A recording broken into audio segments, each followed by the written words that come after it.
golaha wasiiradu waxay ka hadleen kana doodeen doorashooyinka socda Soomaliland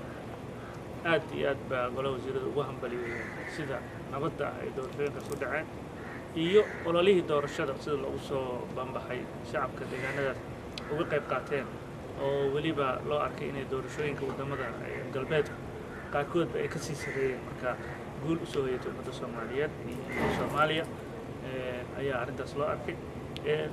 hambalyana loo diray si nabadna u dhacday lana soo dhaweeyay weli waxaa socda tiradii codeynta oo inaan ka warsugno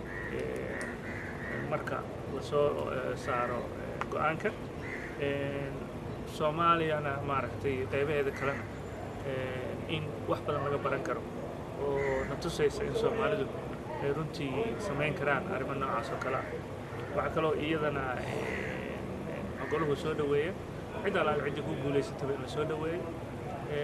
sida nabadda ay xisbiyada kala duwan doorashada ugu wada qayb qaateenna laga rajaynayo inay u soo dhaweyn doonaan go'aanka guddiga doorashooyinka Soomaliland markuu soo saaro